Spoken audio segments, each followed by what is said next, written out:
the body, of course. Oh, you dealing with the boss. Is there?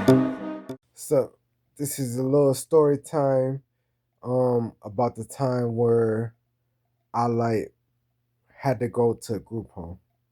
So I'm a youth and stuff and I'm cool, I'm not really problematic. I'm not really causing trouble. I'm listening to my grandpa and whatnot. But I'm in school and I'm getting bad grades because it's like elementary school I was getting like straight A's. And then I got in seventh grade and my grades went down to like all S, right? So then, the school contact my grandpa and they talking about holding me back a year. And I'm like, man, like I don't really comprehend what that mean. Like I it's crazy when I was youth I didn't really comprehend like that much. I really didn't. And I remember this time that my grandpa said spell TV and I couldn't spell it. My grandpa was like, "You gotta be playing with me." He told me sit at the table and you're not getting up till you spill it. And I didn't know how to spell it. Like I really didn't. And this was like I was like I don't know what grade I was in, like fourth or fifth.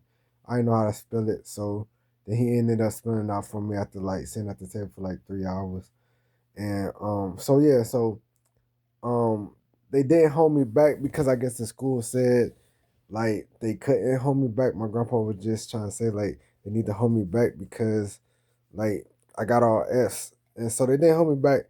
I ended up going the eighth grade and then my grades started to go up a bit, not real tremendous or nothing, but they started to go up a bit. So everything was cool. So then I get in ninth grade, you know, um, and I really think really what it was is like the summer before eighth grade, I had got a job like cutting grass. So I started making money. I was able to buy like the stuff that was in trend, like jerseys at that time. And so I had bought a bunch of jerseys and stuff. And yeah, I was looking fly and stuff. I was looking stylish at the school I went to. So eighth grade, my grades improved because I guess my confidence improved or something. So all that happened and I go in the ninth grade. I'm at this school called Northwest, and everything cool, But oh yeah, I gotta say this: eighth grade, my grades wasn't all that spectacular either. I was in and out of in school suspension, like, and I just go there for silly reasons, like book checking and stuff. People not book side people here. Like I used to do that just for fun, just for giggles, but I just tripping, man, just immature, right? So I ended up going in the ninth grade, and once again, like I ain't really doing much. I meet my homeboy Walterio there, and we just linked up. Like he cracking jokes, and I'm like sleep. And eventually, I just start staying up, cracking jokes with him. But first day of school, like I'm just sleep. I got a backpack, no books in it. I'm just carrying it around for fashion, basically. And so we just cracking jokes, and I got all F's. And my grandpa like, "How you get an F in gym?" Like I'm like, I just ain't dressing out. But honesty and truth, I wasn't dressing out, but I was going across the street, play basketball. I was skipping like last period. Like my eighth period was gym, so I was skipping it and just going across the street. Everybody was. So I did that, and eventually, as my grades slipped, like they put me in the study hall, and I while doing all this, I was in this program since seventh grade. I was in this program called Pace Setters, and basically, what Pace Setters was, is like they pick you up and you go to the Boys and Girls Club. Boys and Girls Club at the time was an alternative school, so the bottom half of the building was Boys and Girls Club, and then the upper half was classrooms. So pace setters they use the classrooms during after hours. So we go up there and well anyway, pace setters they said like my grades keep slipping. They gonna kick me out of pace setters. What pace setters was is they was gonna pay for a full ride scholarship to any college I wanted to And basically, I could have chose to go to Harvard. I could have chose to go anywhere.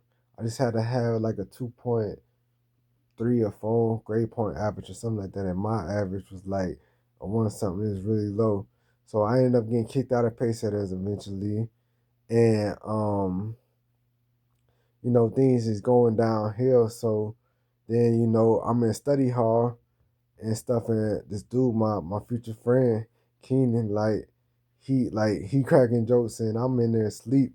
Like, I'm sleeping in every single class. I kid you not. I'm sleeping in my Spanish class, sleeping every single class. I'm just like not that much interested in school at the time. And like I literally was just showing up there to be with my friends. And if my friends wasn't in my class, then I'll sleep. If they was in my class, I'm in there cracking jokes. But so in study hall, my friend like, where you from? And I told him my street I lived on, and he was like, "What? That's right in the neighborhood. Like, you should join the neighborhood, right?" So I'm like, "All right." Well, I didn't know that one of my other friends already was part of the neighborhood. I didn't know that. So, he ended up calling the phone and stuff, and he dropped the number. He gave me the number so we could link up after school and stuff. So I'm like, okay. So it called him, and I'm like, my other friend picked up the phone. He sound mad, but then my other friend was like, my other friend Keenan, he was like, no, Mr. Edward don't sound mad. Like, he just excited that you finna join the neighborhood, right? So I'm like, okay.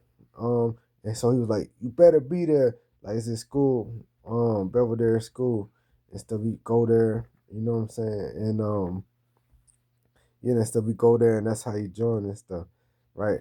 Like, 1-1, and then all on one. You know what I'm saying? And so all that happened, and I had did that. My friend AJ, he told me like, don't go join the neighborhood because like then you got like be around all the time. You gotta do this.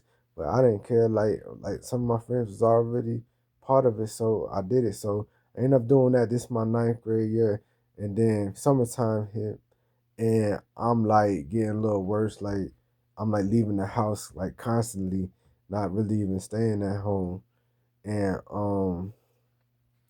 my grandpa said he washed his hands with me, and I had to become state ward. So I become state ward, and I end up going to Boys Town, and at Boys Town, I didn't go straight to Boys Town. Boys Town is like it's like a campus. It has its own fire department, police department, YMCA. It has its own football team, stuff like that. It's like different from a typical group home.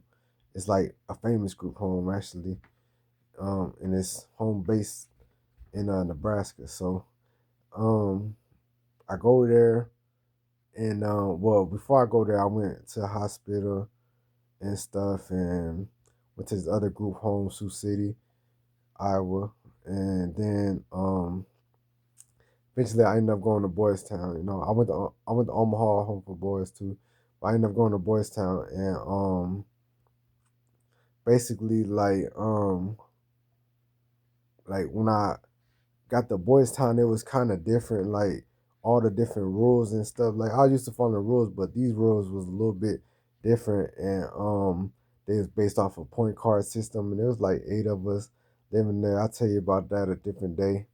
But I basically became state ward because like my grades was slipping. That's really what it was. And then from grade slipping, I went to like thinking I was grown and thinking I could just be outside as long as I want to. And my grandpa had just met this girl, and they was planning on getting married, and they had a long relationship, and that's a blessing and stuff. Rest in peace to my grandpa. And all this occurred, and but I'm glad that he made me stay ward because I was really on the path of destruction, and like he really saved my life. So I'm really glad that he did that.